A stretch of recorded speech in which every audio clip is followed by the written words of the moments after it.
Hey, I'd like to welcome you to another episode of Mission Matters. My name is Adam Torres, and if you'd like to apply to be a guest in the show, just head on over to missionmatters.com and click on Be Our Guest to Apply.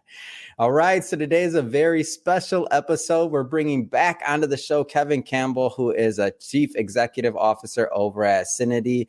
And also, I'm proud to announce an author in our recently released Business Leaders Volume 10 of our best-selling Business Leaders series. I'm happy to announce. First off, Kevin, hey, I just want to say welcome back to the show. Thanks. And thanks for having me. It's always great to be here and talk with you, Adam. All right, so we got a whole lot to cover today. Like, I'm excited to get into the content. Of course, we're going to talk about the book, of course, and I want to get into that as well. But we'll start this episode the way that we start them all, with our Mission Matters Minute. I know you know the drill.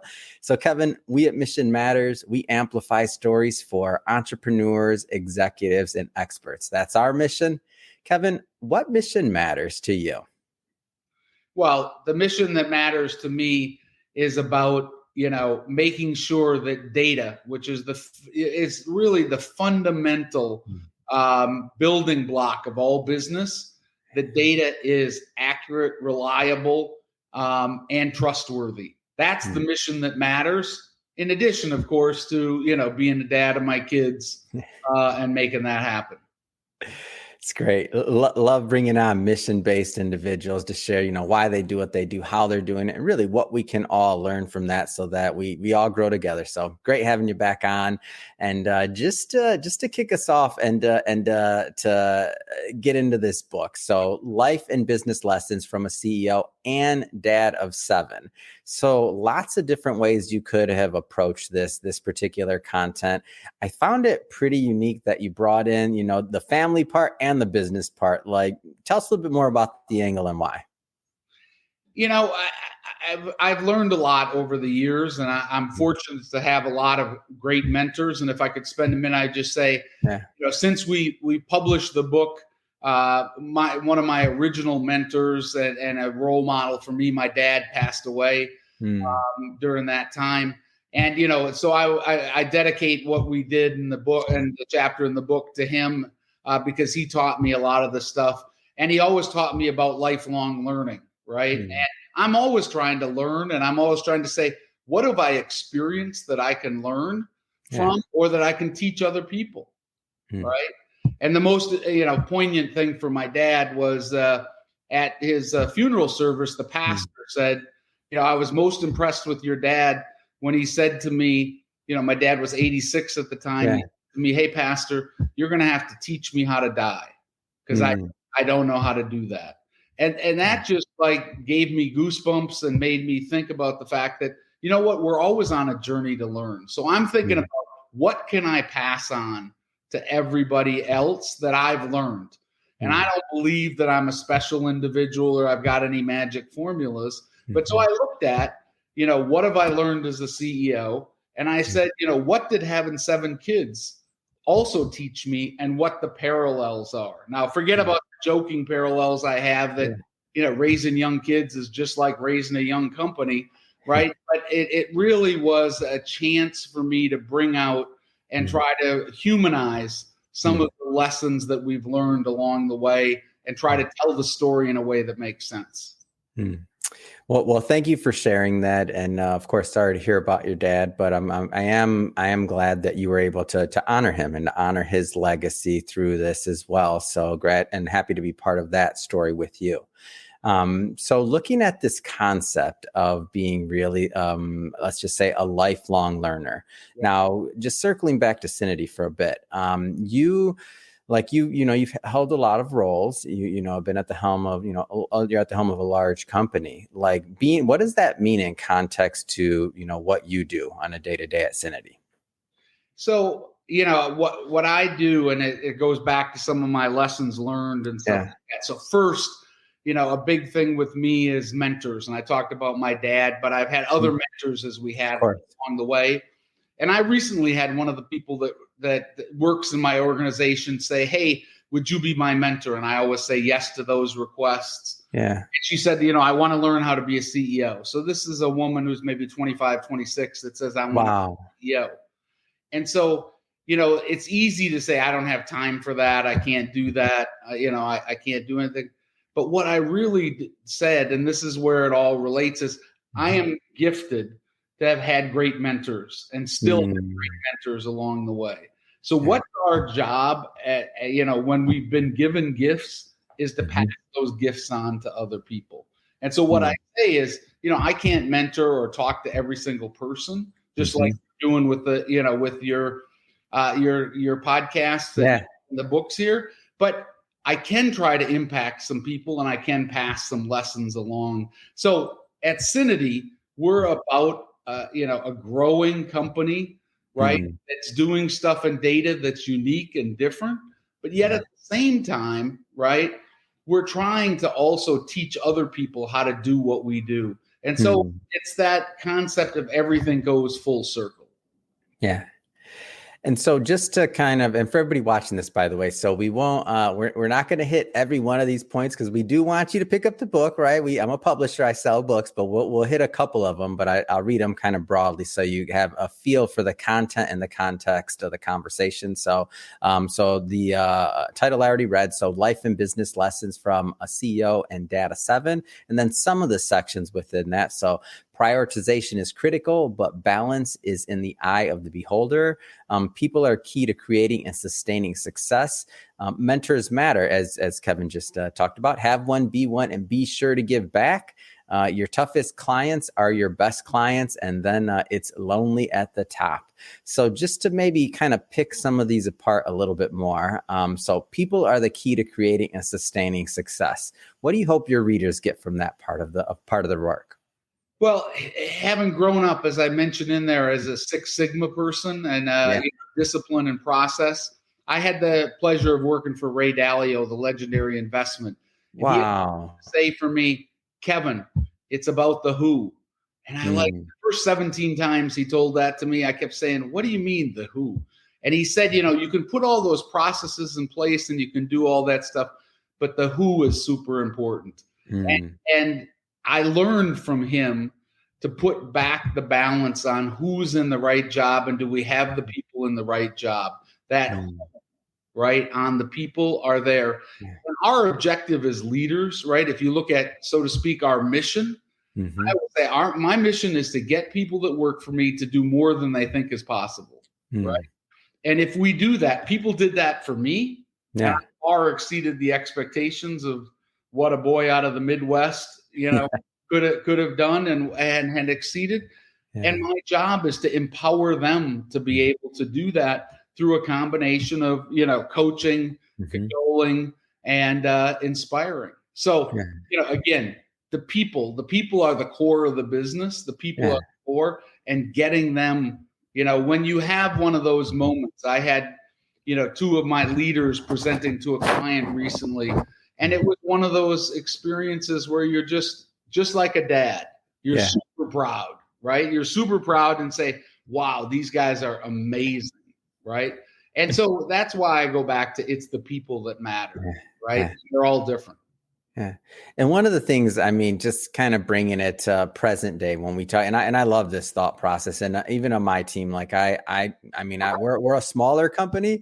I never claim to have it all figured out. Not saying you claim to either, but I never do. And we're always thinking about new ways to look at problems and things and how to attack those and how to add value for our clientele. And I'm always like, we got the right people on board. We got the right people on board. We have to, work out and figure out some of the other things possibly that aren't, are maybe holding us back, or that next level, what that looks like. So that being said, for those that are out there that are maybe like, and obviously, different size of companies, different, industries, but right now there's all this stuff in the media. For context, we're recording this in August of 2023. So there's all this stuff in the media about, about people not wanting to work or not, we're all back to the work. Should we go to the office? Should we not? In that context, there's some leaders out there that'll watch this and they're like, well, I'm trying to get some of the right people. Like, what do you think are some of those ingredients that help get the right people on board? Well, I think there's a couple of things. One is the pandemic changed, the landscape. Yeah. As we were talking earlier, it changed the landscape for all of us forever. So can't go back, got to go forward. And what I try to work with my team on is we got to reinvent the future, right? And, we went through the great resignation and, now we've got the great stay and with more economic headwinds that people aren't moving around. They moved around a lot. Now they aren't moving around. But what's important is, why do I stay where I stay? And what I got my team focused on is why. And I saw this the other day when some company said, we want all the people back to the office. And the people say, but you got to tell us why. What are we going to get out of being back to the office? We don't want platitudes. And so, what I'm challenging my HR and my leadership team with all the time is saying, why? And so not going back doesn't make any sense either, because you and I talked about what's the power of when we're in person and how great that feels. So the thing is, how do I keep experimenting with ideas and concepts to say, how do I give employees that wow moment when they're with their fellow employees, and whether they're having a slice of pizza or they're having a brainstorm session about something, and they say, wow, that was a really good day. Yeah. And to bring it back to my kids, I've got a daughter that's a second-year law student, right?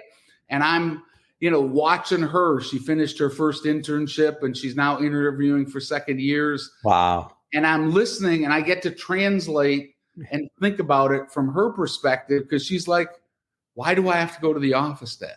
Right? Why do I have to do this?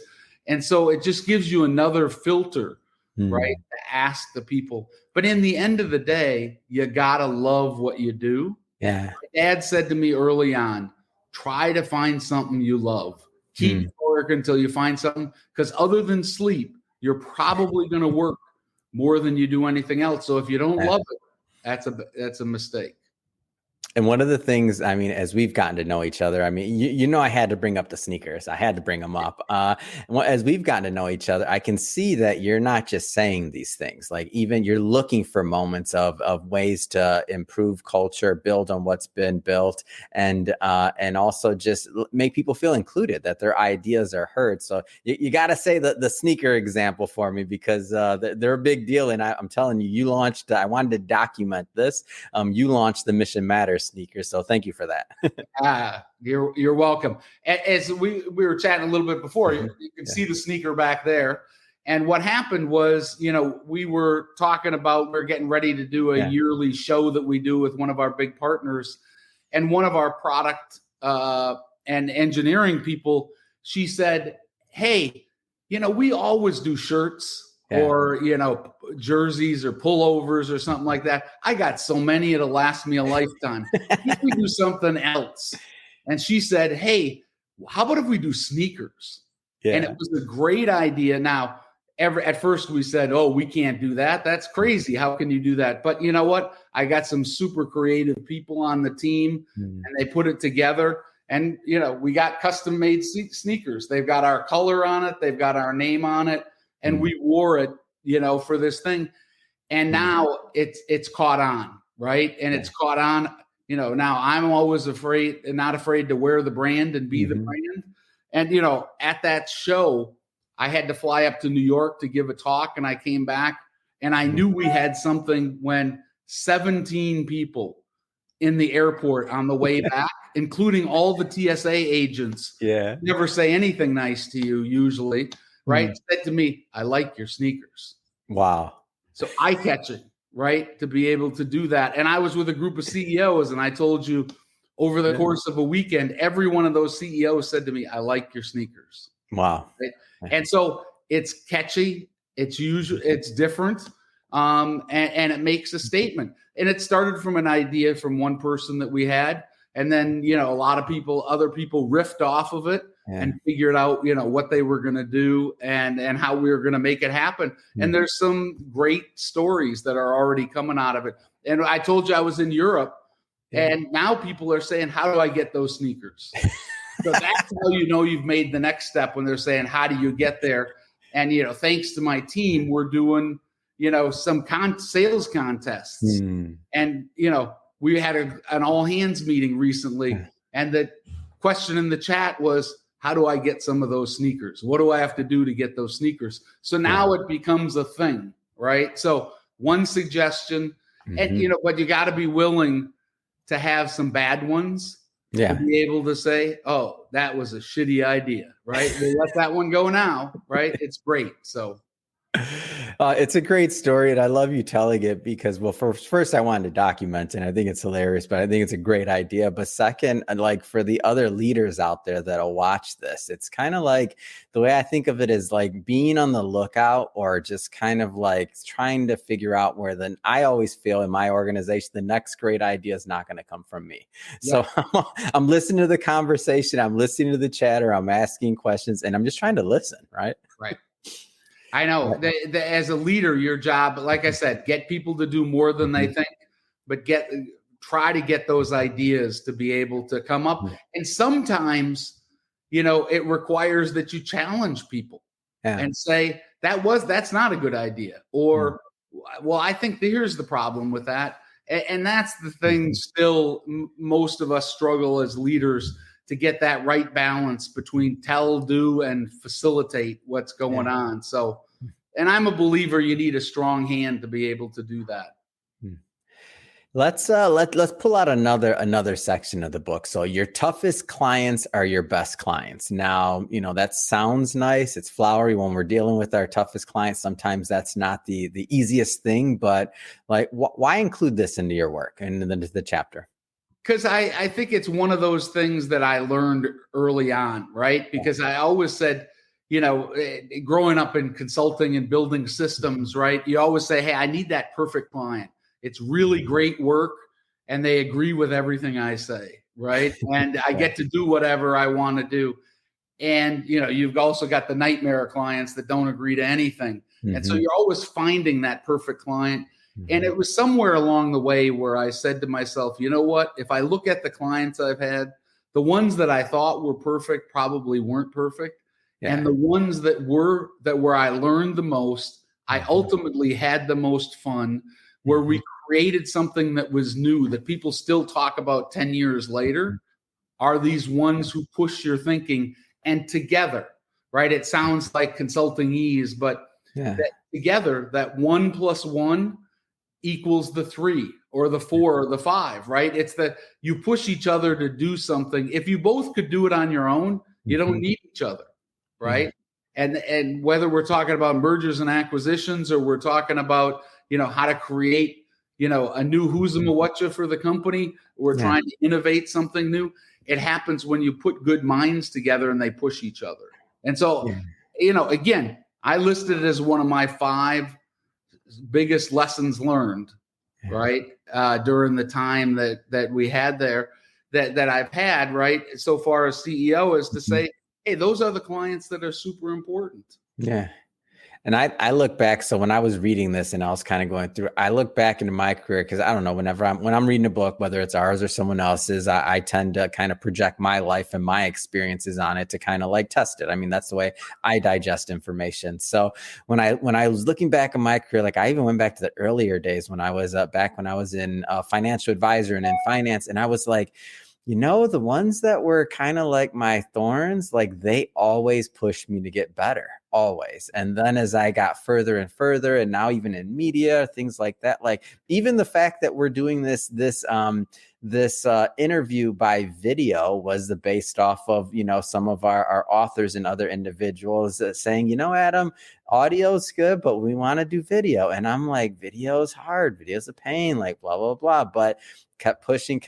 And so when I look at a lot of our progress and progression, it's always from the clients that speak up wanting a little bit more. And it's a good thing. I feel like our products have gotten better, and throughout my entire course of just my career, I feel like it's upped my game, it ups my team's game, and we look at kind of like requests and things like that in another light. Like, first, is it feasible? Does it make sense? Like, can it be like, is it going to actually get the objective they want, right? You can't give out everything all the time, but I love this piece of it, because I'm hoping too that people that are, watching this, it really start thinking and taking that feedback or whatever it is that may make that client a little bit more tricky, we'll say, to see if that trickiness, if you can satisfy that, does that help lift everyone up? Like, that's the goal. And the thing I would add on there, I'm working on back to, on my kids, because I'm always trying to translate these lessons to them. And, one of my mentors said to me, we all get to the end of the day or usually the end of the week, right? And we're frustrated, right? And, or tired, or we had a bad week, and you start complaining. It's human nature, right? Yeah. We start complaining.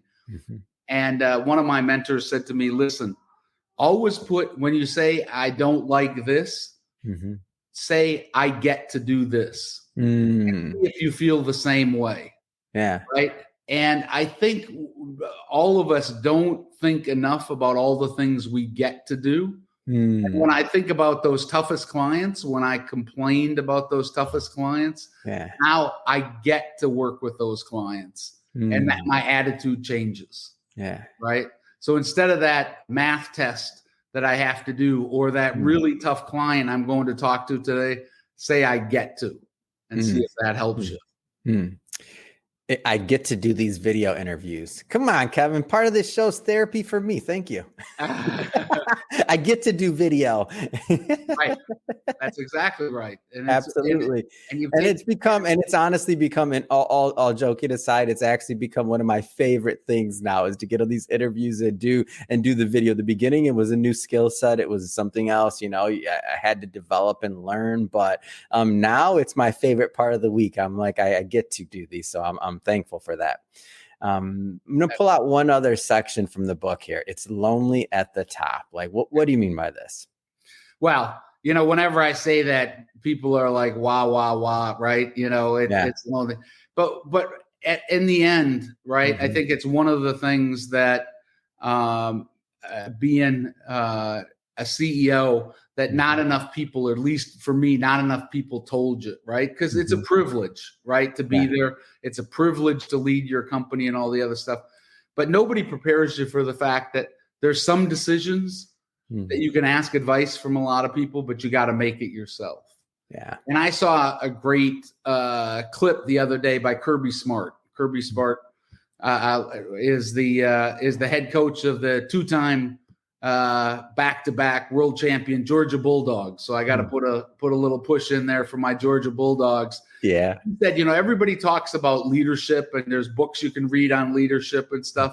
And he said, nobody wants to tell you about the price of leadership. And he said, the price of leadership, it is not everybody's going to like you. Yeah. Right. Second thing is you have to make decisions that are unpopular. Third thing is you got to make decisions where the evidence isn't clear and you're going to feel uncomfortable.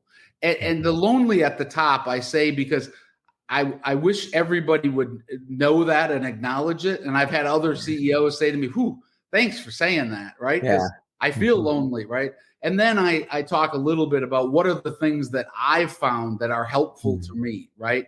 Having a coach, right? Or two, having mentors. So it ties back. Those are things that when you get really lonely at the top, you got to make sure that you're going forward and you're making sure that you're getting that perspective and you're trading off, and you understand that all decisions aren't easy decisions, right?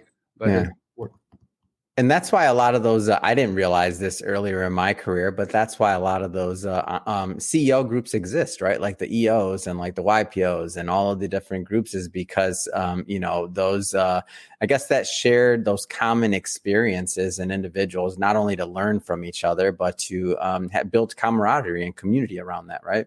Right. And if we think about it, we've got boards of directors that can help give us advice, right, along the way. But we need some times where we can just vent, right? And just say, man, I'm like in a tough spot, right? And things are there. And we don't expect sympathy, but it's human nature that's how you ride through all of the emotions. I'm sure, when the pandemic hit, you had to have had some moments where you said, because all of the rest of us did, oh man, what's this mean for my business? Will it ever be the same? Will it not be there? and sharing that with other people makes a big difference. Well, as we close this out, I wanna maybe go a little bit further into Synity, just so we so people know exactly what you do, and also a call to action if people want to learn more. So maybe tell us a little bit more and how people can really connect with the company and just get more information. Yeah, so Synity, we're about data, right? And we do the hardest data work for the world's biggest companies, right? That's what we're all about. And when you talk about data, it's migration, moving to the cloud, moving to new versions of systems, consolidating because of M&A. That's a big piece of what we do. It's data quality. I thought when you were talking before, you might say, Chat GPI, right? Or it's going to change and revolutionize the world. Well, we've had a ton of hype cycles, and they go up and they go down. Yeah. I tell people all the time, if you want the goodies, you got to pay the price of having the quality data. And that's why that's important. And governance, who does what, right, in the company.